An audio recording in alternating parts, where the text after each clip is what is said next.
مساء الخير. مسا التماسي. الموضوع في غاية الأهمية وغاية التفاهة.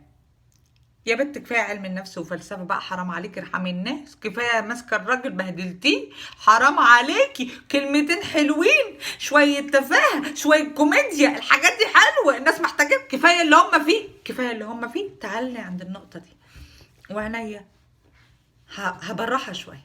بس أنا عايزة أسألك سؤال، مالكش دعوة بالباك جراوند بتاعك. أنت عايزني كل شوية اكل بعقلك حلاوه واسمعك اللي انت عايز تسمعه بس، واخدرك اكتر ما انت متخدر؟ ولا عايزني اكون صريحه معاك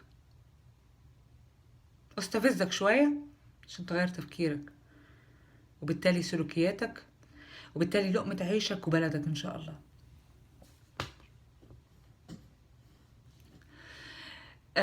انتوا بتحبوا جو المؤامرات. بقالي 20 سنه بره، فشايفه الدنيا بطريقه تانية شويه. يمكن اكون صح يمكن اكون غلط، انت حر. ممكن تاخد كلامي او لا. ودرست تاريخ وفنون حروب عشان تتحكم في اي حد واي شعب. لازم تحطم له تفكيره، تشتت له تفكيره، تضيع معنى الإنسانية والمنطق. لما يوصل لمرحلة إن الشعب ده تلفزيونه، لما يكون في آراء معاكسة يضربوا بعض بالكراسي ويشتموا بعض.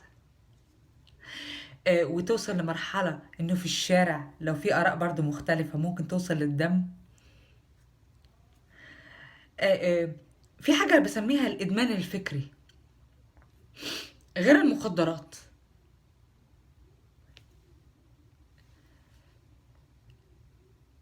انتوا مش بتدمنوا مخدرات بس، في ايديولوجيز بتدخل المخ والمخ بيدمنها. في ثقافات بتدخل المخ بيدمنها وبتدمره. فور اكزامبل الافلام الاباحيه، عشان الحلال بقى غالي، وعشان الشباب مكبوت، وعشان 100,000 سبب. ما دايما في عشان، انا ماليش دعوه بعشان. انا عايزه بس افهمك هي ممكن تعمل لك ايه. نفس اوضه ادمان المخدرات on the long run بتسبب ضعف جنسي او عجز. مثلا ده انا بقول لك امثله صغيره من الادمان الفكري اللي دخل مصر بقاله فتره جميله حلوه كده وقعد وربع دلوقتي. امبارح كنت بهزر معاك وبقول انتوا ما فيش حد في الدنيا يقدر يحتلكم. بالفكر اللي انتوا فيه دلوقتي، في الحروب الفكريه اللي انتوا وصلتوا لها دلوقتي، انتوا اوريدي كده احتليتوا.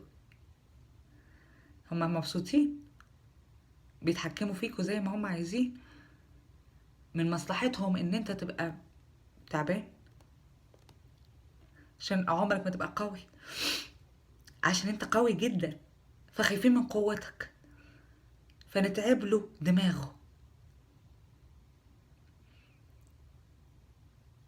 قلت لكم قبل كده زمان في فيديو، انا كنت بقعد مع ناس هنا وبيبقوا مبسوطين قوي ان العرب والمسلمين والمصريين، اهم حاجه المصريين، مخهم وصل للمرحله اللي هم فيها دي.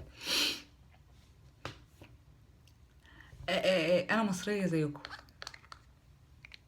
وعلى فكره ما باخدش ولا نكله وما باخدش حتى راحه البال انيمور. بس بتحايل عليك تاخد بالك، عشان انت لا كتاب تاريخ عارف يحقق معاك، ولا تلفزيون نافع، ولا حاجة نافعة خالص. الهجايس وقلة الأدب هي اللي بتنفع. فمن غصب عني أنا أسفة ساعات بخش لك بالهجايس عشان أخبطك في انتباهك وتسمع. مش هاين عليا أشوف ولاد بلدي مخهم محتل كده من جوه ومن بره ومن كل حتة كتير. آه، ففكروا في اللي انا بقوله ده دلوقتي. المرة الجاية ان شاء الله عايزة افهمك خطورة ادمان الفكر، واديك اكزامبلز منها، وازاي ان شاء الله نعالج نفسنا منها. اوكي، كل سنة وانتم طيبين. سلام.